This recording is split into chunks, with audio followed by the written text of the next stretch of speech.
C'est une première pour Pékin. Après des jours de smog, la capitale chinoise a annoncé sa toute première alerte rouge. Les taux de pollution dépassent de 10 fois le plafond recommandé par l'Organisation mondiale de la santé. Des mesures exceptionnelles ont également été annoncées. L'arrêt de tous les chantiers de construction, la fermeture d'écoles et des restrictions très strictes touchant la circulation automobile. Une pollution qui rappelle aux négociateurs à la conférence de Paris qu'il y a aussi des préoccupations liées à la santé qui sont en jeu.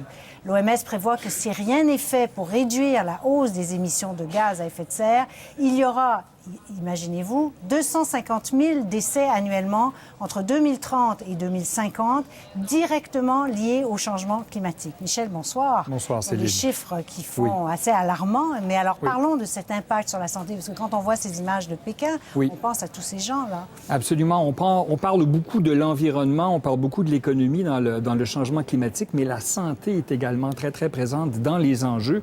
L'OMS dit que ça coûtera de 2 à 4 milliards de dollars de plus pour les systèmes de santé dans le monde dès 2030. Donc, c'est véritablement important d'y penser. Regardons ensemble quels sont les impacts santé.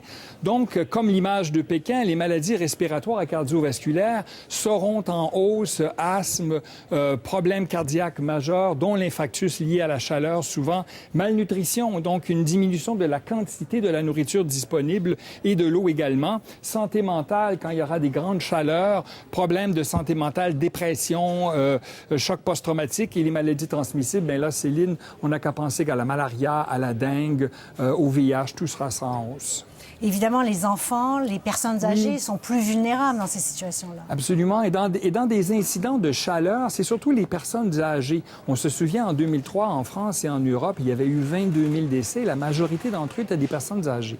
Alors, qu'est-ce que propose la prestigieuse revue de Lancet, parce qu'elle s'est penchée là-dessus, pour minimiser ces impacts? Alors, c'est un groupe de chercheurs autour de Lancet qui propose 10 recommandations aux gens de la conférence de Paris. Regardons 4 d'entre elles. Alors, tout d'abord, on parlait justement des maladies cardiovasculaires et pulmonaires. Ça serait l'élimination du charbon. Pékin est un très bon exemple aujourd'hui.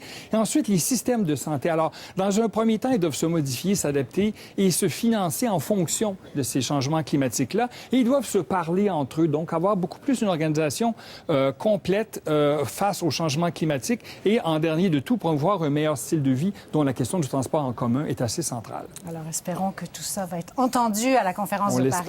On l'espère, Merci Céline. beaucoup, Michel. Merci, Céline.